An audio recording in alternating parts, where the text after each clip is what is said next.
பிதாவாகிய தேவனையும் ஆண்டவராய் இயேசுவையும் அறிகிற அறிவினாலே கிருபையும் சமாதானமும் உங்களுக்குள்ளே பெருக கடவுது. தேவனுடைய சன்னிதானத்திலே வந்திருக்கிற பரிசுத்தவான்களாகிய உங்கள் யாவரையும் இயேசுவின் இன்ப நாமத்தில் வாழ்த்துவதிலும் கர்த்தருக்கு ஸ்தோத்திரம் சொல்லி வரவேற்பதிலும் நான் சந்தோஷப்படுகிறேன். இன்றைய செய்தியின் தலைப்பு Two principles to possess the terrestrial and celestial blessings. அதாவது பூமிக்குரிய மற்றும் பரலோக ஆசீர்வாதங்களை சுதந்திரிப்பதற்கான இரு கொள்கைகள். பூமிக்குரிய பரலோகத்துக்குரிய ஆசீர்வாதங்களை சுதந்திரிப்பதற்கான முக்கியமான ரெண்டு பிரிவை பிரித்து நம்மளோட சொல்ல போகிறேன். பழைய ஏற்பாட்டில் இருக்கிற கொள்கை என்ன, புதிய ஏற்பாட்டிலையும் இருக்கிற கொள்கை என்ன, ரெண்டிலும் ரெண்டு கொள்கைகளும் இருக்கிறது. இதுல ஒன்று இருக்கு இதுல ஒன்று இல்லைன்னு நினைத்துக் கொள்ள வேண்டாம். ரெண்டு கொள்கையிலும் ரெண்டிலுமே இருக்கிறது. ஆனா அதை பிரிச்சு உங்களுக்கு நான் சொல்ல விரும்புறேன். உபாகமம் 28ஆம் அதிகாரம் 1 முதல் 2ஆம் வசனம். உபாகமம்.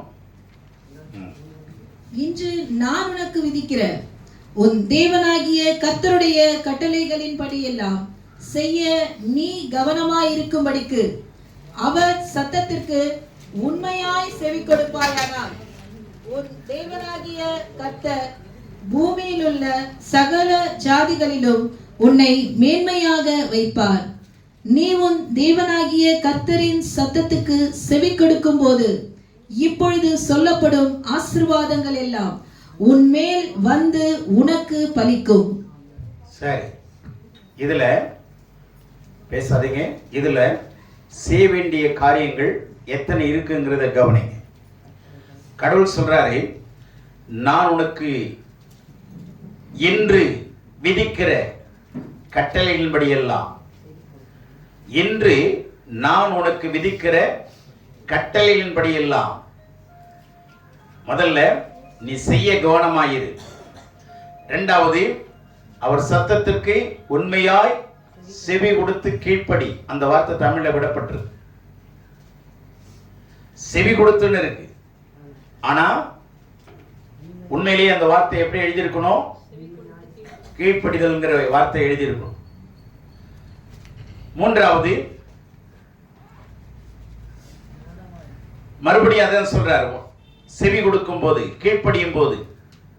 அப்போ நல்ல கவனிங்க, செய்ய கவனமாயிருக்கணும், அதன்படி கீழ்ப்படியும். இப்படி செஞ்சா இப்பொழுது சொல்லப்படும் ஆசீர்வாதங்கள் எல்லாம் உன்மேல் வந்து உனக்கு பலிக்கும். இது ஆங்கிலத்தில் படிச்சீங்கன்னா இன்னும் கொஞ்சம் டேஸ்டா இருக்கும். உனக்கு பலிக்கும்னு சொல்லல, இட் வில் ஓவர்டேக் யூ அப்படின்னு. இது உன்னை எல்லாவற்றுக்கு மேலாக உனக்கு முன்னே வந்து நிற்கும். உனக்கு முன்னே வந்து நிற்கும். ஏன்னா உலக தோற்றத்திற்கு முன்னே எல்லா ஆசீர்வாதங்களையும் ஆண்டவர் என்ன செய்திருக்கிறார்?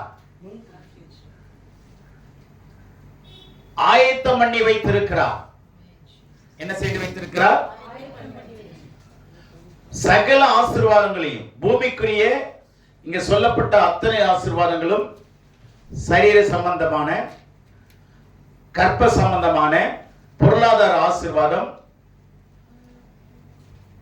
பணம் சார்ந்த ஆசீர்வாதம், உடல் சார்ந்த ஆசீர்வாதம், குடும்பம் சார்ந்த ஆசீர்வாதம், கற்பம் சார்ந்த ஆசீர்வாதம், மிருகங்கள் சார்ந்த ஆசீர்வாதம், அத்தனை இருக்குங்க. 14 வசனம் வரைக்கும் அத்தனை இருக்கு. இந்த பூலோகத்துக்குரிய ஆசீர்வாதங்களை நாம் சுதந்திரிக்க வேண்டுமானால் என்ன கோட்பாடு? What is the cardinal value or cardinal principle? எது முக்கியமான கொள்கை? அதுல ஆண்டவர் சொல்றது இல்ல, ஆண்டவர் நான் விதிக்கிற கட்டளைன்னு சொல்றாரு. அப்ப இது என்னது? கட்டளைகள். பூலோகத்துக்குரிய ஆசீர்வாதங்களை நாம் அனுபவிக்கணும்னா கட்டளைகளை அறியணும். இரண்டாவது, செய்ய கவனமாயிருக்கணும். மூன்றாவது, கீழ்ப்படியும். நல்ல கவனிங்க, இதுல பிரதானமான வார்த்தை கீழ்ப்படிதல், obedience. இருக்கா இல்லையா? இன்றைக்கு சபை எந்த அச்சில சுழண்டு கொண்டிருக்கிறது என்றால், வாக்குத்தத்தம் என்கிற அச்சில தான் சுழண்டு கொண்டிருக்கிறது. கடவுள் உன்னை ஆசீர்வதிப்பார், இதுல இருக்கிற அத்தனை ஆசீர்வாதங்களையும் சொல்லி சொல்றாங்களா இல்லையா? ஆனா வேதத்தினுடைய மூல ஆதாரமான வார்த்தை என்னன்னா, ஆசீர்வதிப்பார் இல்ல, ஆசீர்வதித்து இருக்கிறார். சொல்லுங்க. அப்படின்னா ஏற்கனவே ஆசீர்வாதங்களை ஆயத்தம் பண்ணி வைத்திருக்கிறார். இனி ஆசீர்வதிக்க போகிறது இல்ல. நிறைய ஊழியர்கள் கடவுள் உங்களை ஆசீர்வதிப்பார் ஆசீர்வதிப்பார்னு சொல்றாங்க. ஏற்கனவே ஆசீர்வதிச்சிருக்கிறார். அதனாலதான் எபிரேய பாஷையில கூட எந்த காலம் கிடையாதுன்னா, நமக்கு 3 காலம் இருக்கு. மனுஷனுக்கு 3 காலம். ஒன்று இறந்த காலம், நிகழ்காலம், எதிர்காலம். இந்த 3 காலத்தையும் தாண்டி கட்டளை மீறுகிறவர்களுக்கு கேடு காலம். சரிங்களா? 4வது காலம் என்னது? ஆமாங்க, இது எல்லாருக்கும் இல்லை. பொதுவானது 3 காலம் தான், இறந்த காலம், நிகழ்காலம், எதிர்காலம். ஆனா இத கட்டளை மீறுறவங்களுக்கு தான் என்ன காலம்? கேடு காலம். அதை நம்ம தனியா வச்சிருவோம். ஆனா எபிரேயத்துல 2 காலம் தாங்க. ஆங்கிலத்துல 3 காலம் இருக்கு, தமிழ்ல 3 காலம் இருக்கு, எல்லாத்துலயுமே 3 காலம். ஆனா எபிரேயத்துல மாத்திரம் என்ன, எத்தனை காலம்? இந்த மொழி மாத்திரம் கடவுளுடைய சாயலை அப்படியே சுமந்துட்டு வருங்க. இந்த மொழி மாத்திரம் நல்லா புரிஞ்சுங்க, கடவுளுடைய சாயல் என்ன இருக்கோ அந்த சாயல்ல தான் அந்த மொழியும் எழுதப்பட்டிருக்கும். ஆச்சரியமான மொழிங்க. இந்த மொழியை கவனிச்சு படிச்சுட்டே வந்தா கடவுளுடைய சாயலை கண்டுபிடிச்சுக்கலாம். நீங்க தமிழை படிச்சீங்கன்னா அதுக்கு விளக்கம் தேடணும், அது ஒருமையா பன்மையான்னு கவனிக்கணும். ஆனா பெண்ணான்னு அதுல சில இடங்கள்ல எழுதியிருக்காது. ஆனா எபிரேயத்துல எல்லாமே தெளிவா இருக்கும், தேட வேண்டிய அவசியம் இல்லை. அதாவது பொருளை நீங்க அதுக்குள்ளே இருக்கும், ஈஸியா கண்டுபிடிச்சிக்கலாம். ஆகவே இந்த மொழிக்கு என்ன காலம் கிடையாதுன்னு எதிர்காலம் கிடையாது. எல்லாமே எந்த காலத்துல தான் எழுதியிருக்கு? ஆசீர்வதிக்கப்பட்டிருக்கிறது. சரிங்களா? ஆசீர்வதிக்கப்பட்டிருக்கிறது. கடவுள் உங்களை ஆசீர்வதித்து இருக்கிறார். Present perfect tense. Hallelujah. Present perfect டென்ஸ்ல இருக்கு. ஆசீர்வதிப்பார் இல்ல, ஆசீர்வதிக்க போகிறார் இல்ல. We have been blessed in Christ. அல்லேலூயா. கிறிஸ்துவுக்குள்ள நாம் என்ன செய்யப்பட்டிருக்கிறோம்? ஆசீர்வதிக்கப்பட்டிருக்கிறோம். இதாங்க சத்தியமே. இனி ஒரு காலத்துல ஆசீர்வதிக்க போகிறார் இல்ல, வேதத்தை தெரியாதவங்க பேசுற முறை அது. எல்லாமே தேவன் ஆயத்தம் பண்ணி வைத்திருக்கிறார். ஏனென்றால் அவர் ஒழுங்கின் தேவன், கர்மத்தின் தேவன். அதனாலதான் பவுல் எழுதுறாரு, தேவன் ஆயத்தம் பண்ணினவைகளை கண்ணு காணவும் இல்லை, காது கேட்கவும் இல்லை, இருதயத்தில் என்ன பண்ணவும் இல்லை, உணரவும் இல்லை. தேவன் ஆயத்தம் பண்ணினவைகளை உலக தோற்றத்திற்கு முன்னே, நீங்கள் நானும் தாயின் கருவில் உருவாகும் முன்னே, அவர் அவருடைய சிந்தனையிலே உலக தோற்றத்திற்கு முன்னே நம்மை முன்வரித்து முன்னறிந்து யாரெல்லாம் கடவுள் வைத்திருக்கிறாரோ அவர்களுக்கு உலக தோற்றத்திற்கு முன்னே அவரும் ஆயத்தம் பண்ணி வைத்திருக்கிறார். இனி ஆயத்தம் பண்ண போகிறது அல்ல. ஏனென்றால் நம்முடைய ஆண்டவர் சர்வ ஞானம் உள்ளவர், omniscient God, சர்வ ஞானம் உள்ளவர், சர்வ வல்லமை உள்ளவர், சர்வ வியாபி. சர்வ வியாபிங்கிற இடத்துல புரிந்து கொள்ளுங்க, நம்ம தேசத்துல கலாச்சாரத்தின்படி கடவுள் எங்க இருக்கிறாரு? தூணிலும் இருக்கிறார், துரும்பிலும் இருக்கிறார்னு சொல்லுவாங்க. அது தவறு. சர்வ வல்லமையுள்ள கடவுள் தூணில் இருக்க முடியுமா? துரும்புல இருக்க முடியுமா? முடியவே முடியாது. அப்படி இருக்கிறவரும் அல்ல அவர்.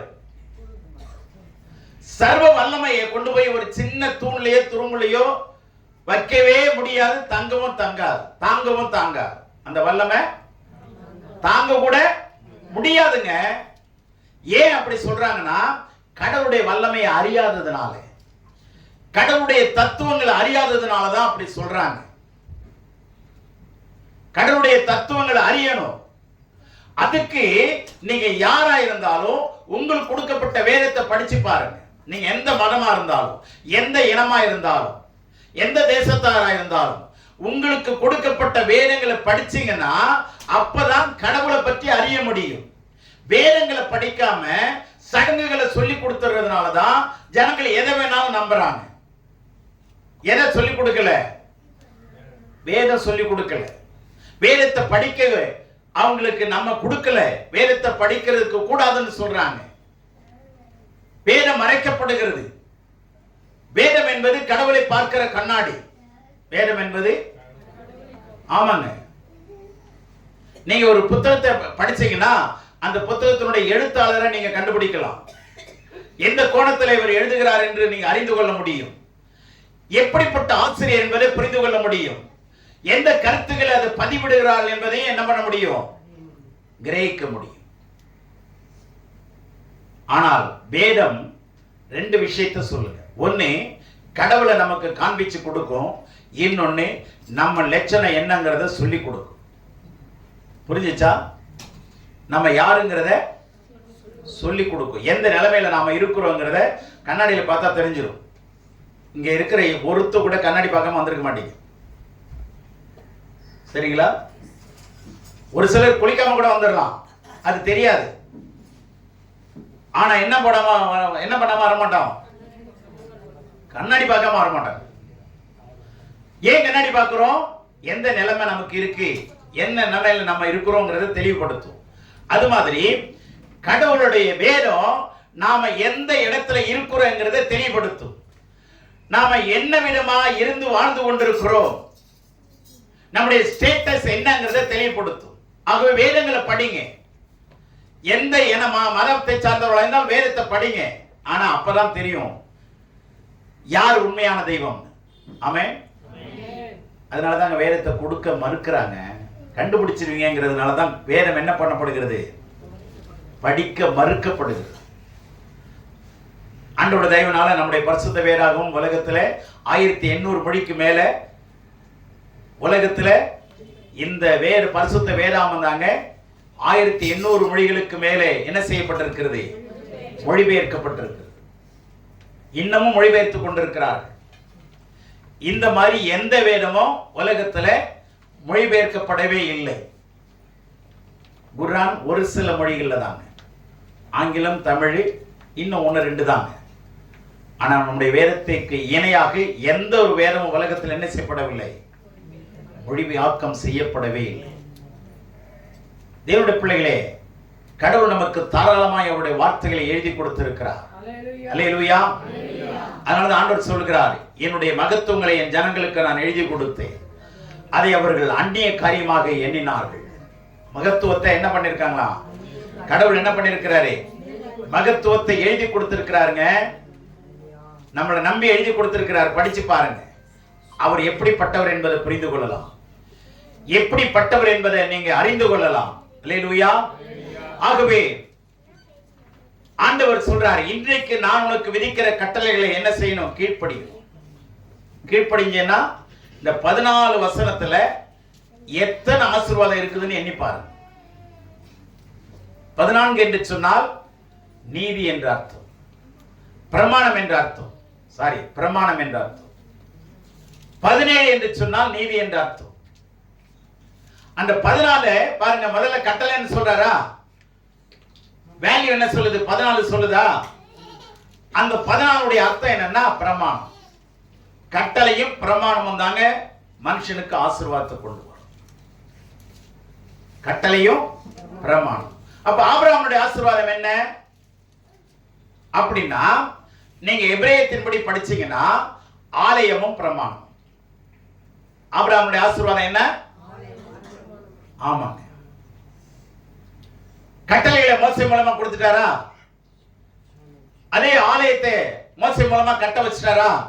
ஆசீர்வாத கூடாரத்தை. இப்ப யோசுவா காலத்துல என்ன செய்யறாங்க? உடன்படிக்கை பெட்டியை சுமக்க சொன்னாங்களா? உடன்படிக்கை பெட்டியை சுமக்க சொன்னாங்களா?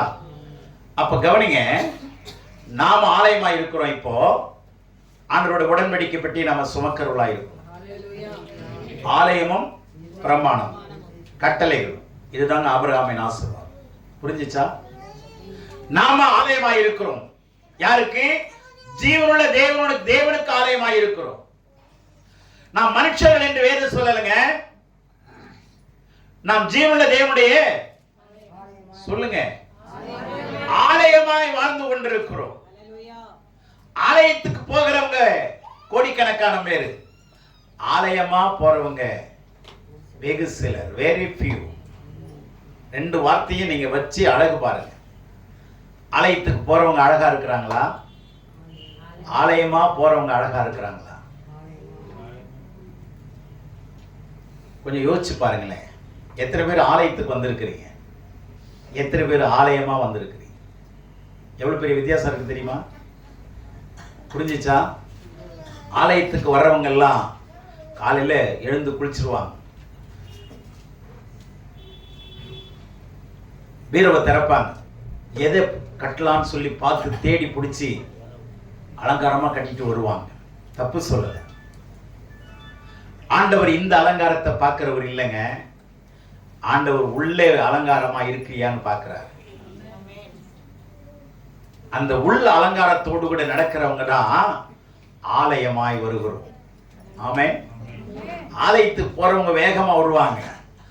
ஆலயமா இருக்கிறவங்க என்னைக்குமே ஆயத்தமா இருப்பாங்க. ஆயத்தப்பட்டு வரதில்லைங்க, ஆயத்தத்தோடு இருக்கிறவங்க தான் ஆலயமா இருக்கிறவர்கள். அல்லேலூயா. வெளியில அலங்காரம் இருந்து உள்ள அலங்கோலம் இருந்தா என்ன பிரயோஜனம்? அதனால நமக்கு பேர் ஆண்டவர் சொல்றாரு, we are the temple of the living God. We are the temple of our living God. ஜீவனுள்ள தேவனுடைய ஆலயமாய் இருக்கிறோம்.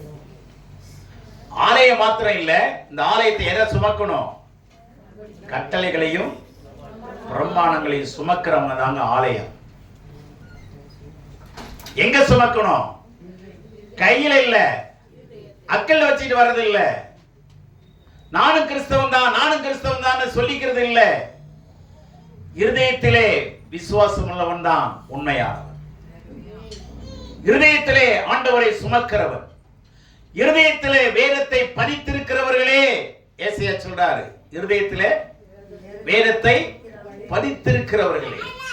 வேதத்தை படிக்கிறவர்களே இல்ல, படிக்கிறவர்கள் பாக்கியவான்கள்.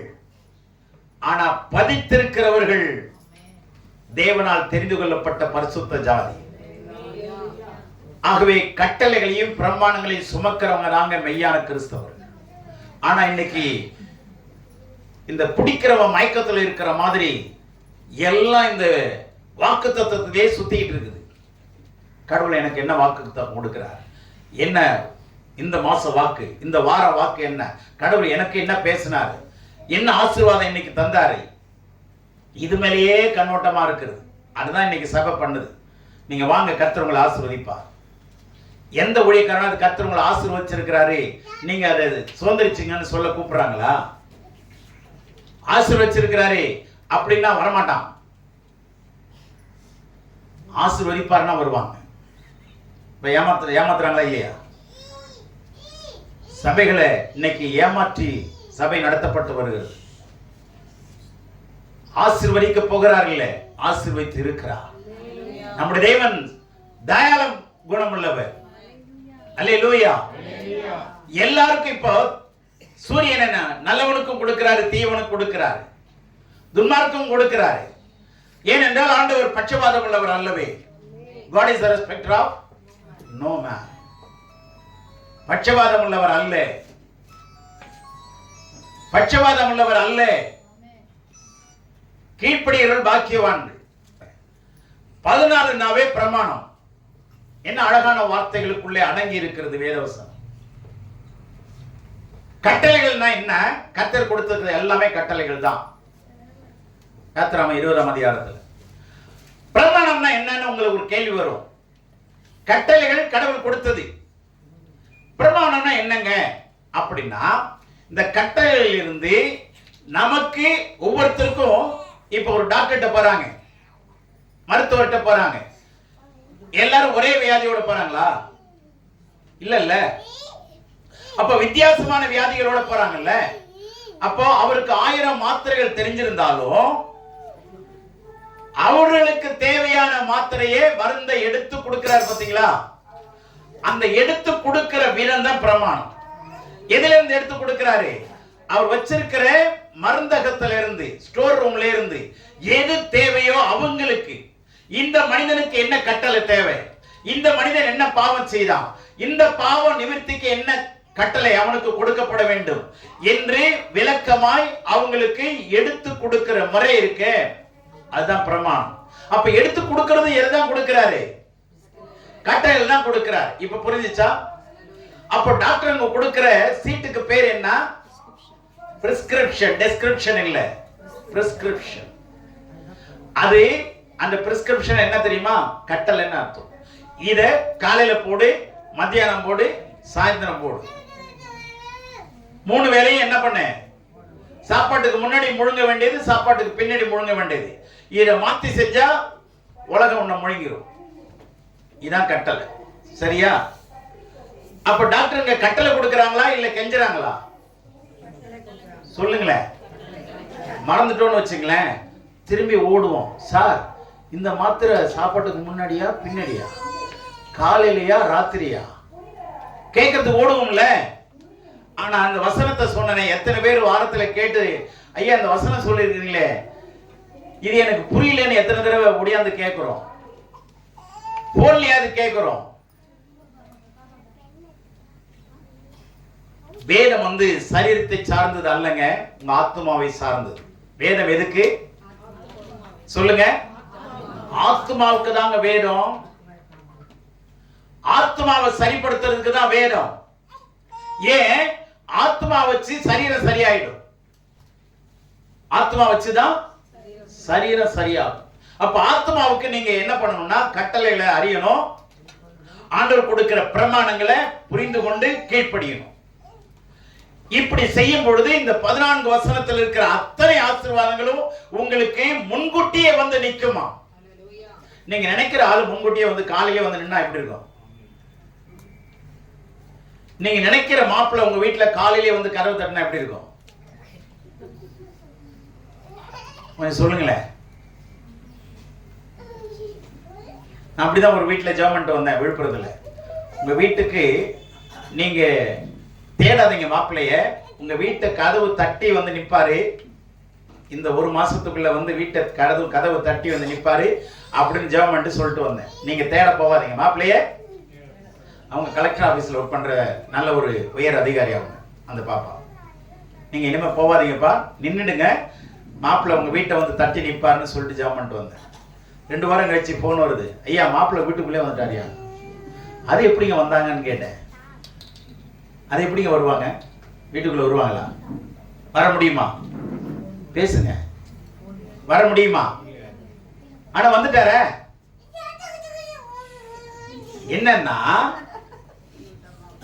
என்னன்னா போன்ல வந்துட்டாரு. புரிஞ்சப்போ கவனிங்க. நாம் நினைப்பதற்கு வேண்டிக் கொள்வதற்கு மிகவும் அதிகமாய் நமக்குள்ளே கிரியை செய்கிற வல்லமையின்படியே நமக்காக கிரியை செய்கிற தேவனுக்கு துதியும் கனமும் மகிமையும் உண்டாவதா. அல்லேலூயா. ஆகவே நாம் நினைக்கிறதை விட அதிகமாய் கிரியை செய்கிற தேவன் நம்முடைய தேவன். ஆகவே கவனமாயிருங்க. அவர் சத்தத்துக்கு செவி கொடுக்கணும், அவருடைய கட்டளைகளுக்கு செவி கொடுக்கணும், அவருடைய பிரமாணத்தை அறியணும். இதை விட்டுட்டு எங்க வசனம் இருக்கு, எங்க ஆசீர்வாதம் இருக்கு தேடிக்கிட்டே இருக்க கூடாது. அப்பனா என்ன செய்யறோம்னா, ஆசீர்வாதத்தை தேடுறவங்க ஆசீர்வாதத்தை பெற்றுக்கொள்ளலாம், தப்பு கிடையாது. ஆனா ஆசீர்வாதத்தை கொடுக்கிற தெய்வத்தை கொஞ்ச நாள்ல விட்டுருவாங்க. நான் சொன்னது புரிஞ்சுச்சா? ஆசீர்வாதத்தை தேடுங்க, கிடைக்கும். தேடுங்கள், கேளுங்கள் கொடுக்கப்படும் சொன்னவர் தான் கொடுத்துருவாரு. ஆனா என்ன செய்வீங்க, கொஞ்ச நாள்ல ஆசீர்வாதத்தை பிடிச்சுக்குவீங்க. ஆசீர்வாதத்தை கொடுக்கிற கடவுளை என்ன பண்ணிடுவோம், விட்டுருவோம், கொஞ்சம் கொஞ்சமா விட்டுருவோம். ஏன்னா அடுத்த ஆசீர்வாதத்தை கேட்போம், கிடைக்காது. அப்ப கிடைக்கலன்னா நம்மளால என்ன பண்ணுவான், இந்த கடவுள் சரியில்லை, இந்த கடவுளே சரியில்லை, கவனிங்க, இந்த கடவுள் சரியில்லைன்னு சொல்லிட்டு போயிடுவான். அதனால ஆசீர்வாதம், முதல் ஆசீர்வாதம் என்னன்னு சொல்லித்தரேன். ஆசீர்வாதத்தை கொடுக்கிறது இல்லை, ஆசீர்வாதத்தை கொடுக்கிறவரே ஆசீர்வாதம். ஆசீர்வாதத்தை தேடி போகாதீங்க, ஆசீர்வாதத்தை கொடுக்கிற தெய்வத்தை தேடி வாங்க. அவரை உறுதியாய் பற்றிக் கொள்ளுங்க. உண்மை நம்பி உந்தன் பாதம் உறுதியாய் பற்றி கொண்டோ ஒருபோதும் கைவிட மாட்டேன், ஒருபோதும் கைவிட மாட்டேன். ஆண்டவர் கைவிடுகிறவரா? கட்டளையிலே கவனத்துக்கு கொண்டு வாங்க. பிரமாணங்களே, கடவுள் 119 பாத்தீங்கன்னா கட்டளைகள், பிரமாணங்கள், சாட்சிகள், மாறி மாறி வசனங்கள், வார்த்தைகள் இருந்துகிட்டே இருக்குங்க. உம்முடைய வார்த்தைகள், உம்முடைய கட்டளைகள், உம்முடைய பிரமாணங்கள், உம்முடைய சாட்சிகள் என்னை உறுதிப்படுத்துகிறது, என்னோடு பேசுகிறது, என்னை விடுவிக்கிறது, என்னை ஆசீர்வதிக்கிறது, என்னை உயிரோட வைத்திருக்கிறது. அப்புறம் என்னங்க வசனம் அப்படின்னா, வசனம் நமக்கு ஆகாரம், கட்டளைகள் நமக்கு விளக்குங்க.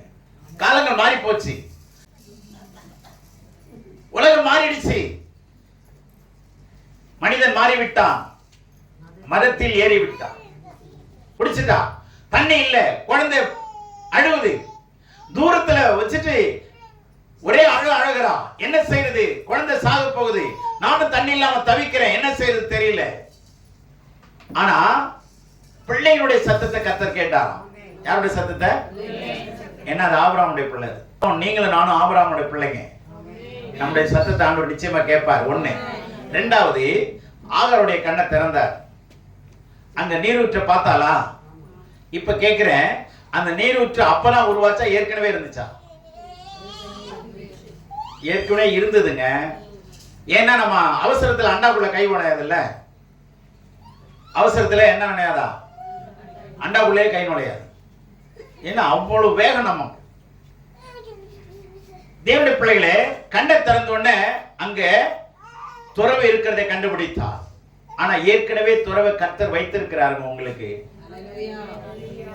கண்ணு திறக்கல, ஆண்டவர் உங்களுக்கு ஏற்கனவே உங்களுக்கு வேண்டிய துறவு அங்க இருக்கிறது, நீரூற்று இருக்கிறது, ஆசீர்வாதம் இருக்கிறது, சரீர ஆசீர்வாதம், குடும்ப ஆசீர்வாதம், பிள்ளைகளுடைய ஆசீர்வாதம், எல்லா ஆசீர்வாதத்தையும் அடுக்கி வச்சிருக்கிறாருங்க. ஆனா எது இல்ல, நமக்கு கண்ணு திறக்கப்படல. இதாங்க பிரச்சனை. கண்ணு திறக்கப்படணும்னா நீங்க கீழ்ப்படியணும். எதுக்கு கீழ்ப்படியணும்? குடும்ப சட்டங்களுக்கு கீழ்ப்படிங்க, தனி மனிதனுடைய சட்டத்துக்கு கீழ்ப்படிங்க, கணவன்கிற சட்டத்துக்கு கீழ்ப்படிங்க, மனைவிங்கிற சட்டத்துக்கு கீழ்ப்படிங்க, பெற்றோர் பிள்ளைகள்ங்கிற சட்டத்துக்கு கீழ்ப்படிங்க. விளங்குதா?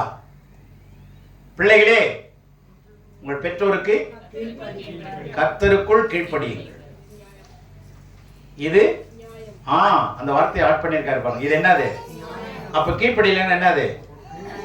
அநியாயம் அர்த்தம். சொல்லுங்க, இது என்னது? கீழ்ப்படியலன்னா அநியாயம். கர்த்தருக்கு கீழ்ப்படிங்கன்னு இருக்கு தம்பி, ஏன்பா கீழ்ப்படியல அப்படின்னு சொன்ன ஒரு பையன்கிட்ட. அவன் சொன்னா, நீங்க எந்த வசனம் அன்று சொன்னீங்கன்னா, எபேசியர் 6:1 தானப்பாங்க. 2ஆம் வசனத்தை படிச்சு பாத்தீங்களா? அதுல என்ன இருக்கு தெரியுமா? பெற்றோர்களே உங்கள் பிள்ளைகளை கோபப்படுத்தாதவங்க இருக்கு தெரியுமா உங்களுக்கு? அவன் எதை தெரிஞ்சு வச்சிருக்கான் பாருங்க. பெற்றோர்களே உங்க பிள்ளைகளை என்ன பண்ணாதீங்க, கோபப்படுத்தாதீங்கன்னு இருக்குல்ல. அப்ப என்ன அர்த்தம்னா, பேலன்சிங்கா இருங்க, கோபமும் படுத்தாதீங்க, அதே சமயத்தில் கீழ்ப்படியாம இருக்காதீங்கன்னு அர்த்தம். புரிஞ்சுச்சா? ஆகவே கட்டளைகள் தாங்க நமக்கு விளக்கு. வேதம் தான். வேதம்ங்கிறது எது தெரியுமா? வேதங்கிறது இந்த 5 ஆகமம். வேதங்கிறது எது? 5 ஆகமம். வேதம் வேதம்னு சொல்றதெல்லாம் எதுதான்? இந்த பஞ்சாகமம் தான். மற்றது வேதம்னு நான் சொல்லாம இல்ல, அப்படி சொல்ல வரல. ஒரிஜினல்ல சொல்லப்பட்டிருக்கிற முக்கியமான இந்த 5 வைத்து தாங்க மற்ற அதிகாரங்கள்லாம் எழுதப்பட்டிருக்கு. இதை பேஸ் பண்ணி தான் மற்ற அதிகாரம் புத்தகங்கள்லாம் என்ன செய்யப்பட்டிருக்கு. ஆமா, இதனுடைய எல்லா தாக்கம் தான் பின்னாடி 61 அதிகாரம். இன்னும் கொஞ்சம் விவரமா சொல்லணும்னா, பழைய ஏற்பாட்டில் இந்த 5 புத்தகங்களையும் புதிய ஏற்பாட்டில் 5 புத்தகங்களை நேரடியாக தேவன் பேசினது. பழைய ஏற்பாட்டில் 5 புத்தகங்களும் புதிய ஏற்பாட்டில் 5 புத்தகங்களும் தேவன் நேரடியாக பேசினது. ஆக மீதி 56 புத்தகமும் இந்த 5 புத்தகத்தினுடைய அடிப்படையை வைத்துதான், கொள்கைகளை வைத்துதான், தாற்பயத்தை வைத்துதான், கட்டளைகளை வைத்துதான் மற்ற புத்தகங்களும் எழுதப்பட்டிருக்கிறது. எங்கேயுமே மாறாதது, சட்டங்கள் மாறாதது. புரிந்து கொள்ளுங்கள். ஆகவே வேதத்தை கரைச்சி நம்ம குடிச்சு ஆகணும். ஏன்னா அப்பதான் பரலோகம் போக முடியும், அப்பதான் நம்ம ஆலயமா நடக்க முடியும். ஆலயத்துக்கு வரலாங்க. ஆலயத்துக்கு வரவங்க கிறிஸ்தவ சாயத்துல இருக்கிறாங்க. சொல்லுங்க, ஆலயத்துக்கு வரவங்க கிறிஸ்தவ சாயம் பூசி வர்றாங்க. புரியுதா? கிறிஸ்தவ சாயம் பூசி வர்றாங்க. ஆனா ஆலயமா வர்றவங்க கிறிஸ்துவனுடைய சாயலை அணிந்து வர்றாங்க. எத்தனை பேருக்கு புரிஞ்சு? சாயத்தோட வரவங்க ஆலயத்துக்கு வரவங்க, கிறிஸ்துவனுடைய சாயலை அணிந்து வர்றவங்க ஆலயமா வர்றாங்க. புரிஞ்சுச்சா? அவங்க நடையில பரிசுத்தம் தெரியும், உடையில பரிசுத்தம் தெரியும், பார்வையில பரிசுத்தம் தெரியும், அவங்களுடைய பேச்சில பரிசுத்தம் தெரியும், வார்த்தையில சத்தியம், ஆண்டவருடைய சத்தியம் விளங்கும். ஆமென். ஆண்டவருடைய வார்த்தை அவங்க வாயில, சொல்லுங்க, வாயில விளங்கும். அல்லேலூயா. ஆசாரனுடைய வாயிலே, உதடுகளிலே வேதத்தை தேடுவார்கள். தேவனுடைய பிள்ளைகளே, ஆலயத்துக்கு வரதை விட ஆலயமா வாங்க. பக்கத்துல பார்த்து சொல்லுங்க, புண்ணியவதியே, புண்ணியவானேன்னு சொல்லுங்க. புண்ணியவானே, புண்ணியவதியே, ஆலயத்துக்கு வரதை விட, நல்லா சொல்லுங்க, நல்லா சொல்லுங்க. ஒவ்வொருத்தரும் கோயிலா வந்தா எப்படிங்க இருக்கும், ஆலயமா வந்தா எப்படிங்க இருக்கும்? கொஞ்சம் யோசிச்சு பாருங்களேன். We are all mobile churches. நாம எல்லாம் நடமாடும் மிருகங்கள் அல்ல, நடமாடும் ஆலயங்கள். சந்தோஷமா இல்லையா? என்னங்க முகத்தை பார்த்தா இவ்வளவு சந்தோஷமா இருக்கீங்க? இவ்வளவுலாம் சந்தோஷப்படாதீங்க. ஐயோ, நல்லா சொல்லுங்க, நாம் எல்லாரும் நடமாடும் தேவாலயங்கள். கொஞ்சம் சத்தமா, இன்னும் கொஞ்சம் சத்தமா. நாம் எல்லாரும் அல்லது நான் நடமாடும் தேவாலயமாய் இருக்கிறேன். நான் நடமாடும் தேவாலயம். ஆமாங்க, உலகத்துல நடமாடும் தேய்ப்பகம் இருக்கு, அயான்ஷா இருக்குதா? நடமாடும் அஞ்சலகம் இருந்ததா? நடமாடும் கோர்ட் இருந்ததா? நடமாடும் ஐஸ்கிரீம் இருக்கா? இருக்குல்ல.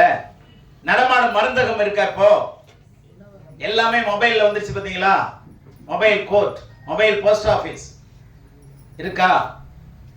அது போலதான் ஆண்டவர் சொல்றாரு, இதெல்லாம் வரும்னு தெரிஞ்சுதான் ஆண்டவரே, நல்லா கவனிங்க, ஆண்டவர் பேர் வைக்கிறதுல வல்லவருங்க. ஆண்டவர் பேதுருவை பார்த்து என்ன சொன்னாரு? நீ கேபாவா இருப்பாயினாரு. ஏன்னா பாபா வருவான்னு தெரிஞ்சுதான் ஆண்டவர் சொன்னாரு நீ கேபான்னு சொன்னார். நம்முடைய ஆண்டவர் பெரியவர். ட்ரெயின்ல 3 வயசு பொண்ணு இப்படி காமிச்சிச்சு, எனக்கு தெரியல இது என்னமா அது காட்டுது. நான் அம்மா கேட்டேன், சாய் பாபான்னு சொல்லுது சார். 2 வயசு சொல்லுது, இப்படி காட்டுது. அது என்னடா சாய் பாபான்னா, அவரு சாயர பாபாவும். அப்ப சாயர பாபா எதுனா ரஜினியா? சாயர பாபாவும் இருக்குது, சாயர பாபாவும் இருக்குது. ஆனா அது ரோட்ல சாஞ்சி கிடைக்குது, அது வேற விஷயம். தேவனுடைய பிள்ளை நல்லா கவனிங்க, ஆண்டவர் பேர் வைக்கிறதுல வல்லவருங்க, நம்மளை உருவாக்குகிறதில் வல்லவர். ஆமென். ஆகவே கட்டளைகளின் அடிப்படையில கட்டளைகளை அச்சாய் வைத்து வாழுங்கள். கட்டளைகளை அச்சா வைத்து சுழன்று வாருங்கள். நிச்சயமா தவறவே மாட்டோம். கட்டளை ஒரு நாள் நம்மளை சிறைப்படுத்தாது, விடுவிக்கும். கட்டளை நம்மளை என்ன பண்ணோம்? விடுவிக்கும். அதான் வெளிச்சம். அடுத்தது வாக்குத்தத்தங்கிறது உங்களுக்கு நம்பிக்கை கொடுக்கும். வசனங்கிறது உங்களுக்கு ஆகாரம். தீர்க்க தரிசனம் உங்களுக்கு எச்சரிப்பு. தீர்க்க தரிசனம் எச்சரிப்புங்க. விசுவாசம் வேணும். வேணா நீங்க படிச்சு பாருங்க. எபிரேயர் 11ஆம் அதிகாரத்துல 1ஆம் வசனத்துல விசுவாசமானது, 3ஆம் வசனத்துல விசுவாசத்தினாலே, 4ஆம் வசனத்துல விசுவாசத்தினாலே ஆபேல், 5ஆம் வசனத்தினாலே விசுவாசத்தினாலே ஏனோக்கு மரணத்தை காணாதபடி எடுத்துக்கொள்ளப்பட்டான், 6ஆம் வசனத்திலே விசுவாசம் இல்லாமல் தேவனுக்கு பிரியமாய் இருப்பது கூடாத காரியம். 7ஆம் வசனத்திலே விசுவாசத்தினால நோவா, கவனிங்க. அடுத்தது ஆபிரகாம், விசுவாசத்தினாலே ஆபிரகாம், விசுவாசத்தினாலே ஒவ்வொரு வசனத்திலையும் என்ன இருக்கு? விசுவாசத்தினாலே. faith without work is dead. கிரியை இல்லாத விசுவாசம் செத்தது. அப்போ பூமிக்குரிய ஆசீர்வாதத்தை அடையணும்னா கட்டளை கீழ்ப்படிஞ்சுதான் ஆகும். நீங்க கட்டளை கீழ்ப்படியல அப்படின்னா அதுல சொல்லப்பட்ட அத்தனை ஆசீர்வாதங்களே எத்தனை ஆசீர்வாதம் இழப்போம்னு தெரியாது. கட்டளை என்ன? கட்டளை 6:30 மணிக்கு ஆரம்பிக்குது, 6:30 மணிக்கு காலேஜ் ஆரம்பிக்குது, சர்ச் ஆரம்பிக்குது அப்படின்னா காலேஜுக்கு 6:25 போயிடுறோம். என்ன அட்டெண்டன்ஸ் போட மாட்டாங்க. லேக் ஆஃப் அட்டெண்டன்ஸ்னா எக்ஸாம் எழுத விட மாட்டாங்க. ஃபீஸ் கட்டலன்னா அனுமதிக்க மாட்டாங்க. அதனால முன்னாடியே போயிடுறோம். ஆனா இங்க ஃபீஸும் கிடையாது, ஃபீஸ் புடுங்கிறதும் கிடையாது, ஃபீஸ் கேட்கறதும் கிடையாது. அதனால எப்போ வேணாலும் வரலாங்கிற இடத்துக்கு போனோம்னா கட்டளை மீறிடுவோம். கட்டளையை மீறுறோம். உன் தேவனாகிய கர்த்தர் இன்று உனக்கு விதிக்கிற கட்டளைகளின்படி, உன் தேவனாகிய கர்த்தர் இன்று உனக்கு விதிக்கிற, இதாங்க விதி, தலைவிதி இல்ல, கர்த்தர் கொடுக்கிறதா விதி, கட்டளைகள். அந்த கட்டளைகளை நோக்கி பாருங்க, ஆசீர்வதிக்கப்படும். இப்ப புதிய ஏற்பாட்டுல உன்னதங்களின் ஆசீர்வாதங்களுக்கு என்ன வேணும்? விசுவாசம் வேணும். என்ன விசுவாசம்? கிரியையுள்ள விசுவாசம். புரிஞ்சுச்சா? விசுவாசத்தினாலே தேவனை என்ன பண்ண முடியும்? பிரியப்படுத்த முடியும். Nobody can please God without faith. It's impossible to please God without faith. விசுவாசம் இல்லாமல் தேவனை பிரியப்படுத்துவது. அப்ப ஆவிக்குரிய ஆசீர்வாதத்தை இழந்துருவோம். ஆவிக்குரிய ஆசீர்வாதத்தை விட்டுருவோம் விசுவாசிக்க தவறுனா. அந்த விசுவாசத்துக்கு என்ன தேவை? தேவனுடைய வார்த்தை தேவை. அந்த விசுவாசம் தேவனுடைய கட்டளையும் தேவை. எல்லாமே அங்க வந்துருங்க. அப்ப விசுவாசம் அப்படின்னா அதுவே நம்முடைய சுவாசமா இருக்கணும். நம்முடைய காற்று நமக்கு மூக்குல சுவாசமா இருக்கு. ஆனா ஆத்மாவுக்கு என்ன சுவாசம்னா விசுவாசம் தாங்க சுவாசம். நம்ம ஆத்ம மனிதனுக்கு எதுதான் சுவாசம்? சொல்லுங்க. விசுவாசங்கிற வார்த்தையில வி எடுத்துங்க, என்ன இருக்கு? இருக்கா? அந்த வி எடுத்துட்டோம்னா சுவாசம், அது சரீரத்துக்கு. வியை போட்ட ஆத்மாவுக்கு. இப்ப புரிஞ்சா? அப்ப ஆத்ம மனிதனுக்கு என்ன வேணும்? விசுவாசமாகிய சுவாசம் வேணும். அப்போ அந்த விசுவாசம் எதுல இருக்கணும்? தேவனுடைய வார்த்தையில இருக்கணும். அல்லேலூயா. தேவனுடைய கட்டளையில இருக்கணும், கீழ்ப்படிதல்ல இருக்கணும். எல்லாமே சேர்ந்து வந்துருங்க. ஆகவே பரலோக ஆசீர்வாதம் வேணும்னா கிரியுள்ள விசுவாசத்தோடு கீழ்ப்படி. அதனால பழைய ஏற்பாட்டில் விசுவாசம் தேவையில்லைன்னு சொல்ல, அங்கே விசுவாசம் தேவை. அப்ப ரெண்டுமே மாற்றப்பட முடியாத கொள்கைகள். ஆமென். irrevocable principles. இது என்ன பண்ண முடியாது? மாற்ற முடியாது. irrevocable, மாற்றி அமைக்கப்பட முடியாது. unchangeable. ஆகையினால இந்த கிருபையும் சத்தியமும் எப்படி ஒன்னா இருக்குதோ அதே மாதிரி கீழ்ப்படுதல் விசுவாசம் ஒன்னா இருக்குங்க. ரெண்டுமே என்ன பண்ண முடியாது? பிரிக்க முடியாது. கீழ்ப்படிய இடத்துல விசுவாசம் வேலை செய்யும், விசுவாசம் வேலை செய்யற இடத்துல கீழ்ப்படுதல் வேலை செய்யும். இது ரெண்டையும் விட்டுட்டோம்னா கண்டிப்பா நமக்கு ரெண்டு கால் இல்லைன்னா என்ன ஆகுமோ அது மாதிரிதான், ரெண்டு கை இல்லைன்னா என்ன ஆகுமோ அது மாதிரிதான், முடமான ஒரு மக்களா இருப்போம். அதனால குருடராய் இராதபடி நாம் தெளிவுள்ளாய் இருக்கணும், கீழ்ப்படியுள்ளாய் இருக்கணும், கட்டளைகளை கவனிக்கிறவர்களாய் இருங்க. ஏதோ நம்ம பைபிளை தூக்கிட்டு வரோம் அப்படி இல்லை. ஆலயத்துக்கு வர்றது பெரிய விஷயம் இல்லைங்க, ஆலயமா மாறுறதாங்க பெரிய விஷயம். கிருபையில ரட்சிக்கப்படுறது பெரிய விஷயம் இல்லை, இது அவர் கொடுத்தது. ஆனா சத்தியத்துல வளர்றது நம்முடைய வேலை. சத்தியத்துல வளர்றது அப்ப இங்கதான் கட்டளை வேலை செய்யும். நல்லா புரிந்து கொள்ளுங்க. கட்டளைகளினாலே நாம் ஆசீர்வதிக்கப்படுவோம். விளக்கு இருந்தாலும் வெளிச்சம் இருக்கும். விளக்கை வெளிச்சத்தை என்ன பண்ண முடியாது? இன்செப்பரபிள், இன்செப்பரபிள், இன்டிவிசிபிள், ரெண்டும் ஒன்னா இருக்கும். தேவனுடைய பிள்ளைகள் எல்லாம் கவனிங்க. கிருபை இருக்கணும், சத்தியம் இருக்கணும். நிறைய பேர் கிருபை இருக்கும், சத்தியம் இருக்காது. டுயல் ஆஸ்பெக்ட்னா ரெண்டு, போன வாரம் நான் பேசினேன் ரெண்டு விஷயம். அது வேதத்தில் எங்க பார்த்தாலும் இருக்கும், அது சொல்ல நேரம் இல்லை. ஆகவே இந்த ரெண்டு விஷயத்தை கவனித்துக் கொள்ளுங்க. கீழ்ப்படிதலும் விசுவாசம் நமக்கு தேவை. கீழ்ப்படிதலும், கடவுளுக்கு பயப்படுங்க, மனுஷனுக்கு பயப்பட வேணாம். பாஸ்டர் கேட்பாருன்னு வர வேணாம், கடவுள் பார்க்கிறாருன்னு வருவோம், கடவுள் பார்க்கிறாருன்னு பேசுவோம். அல்லேலூயா. கர்த்தர் நம்மை ஆசீர்வதிப்பாராக. ஆமென்.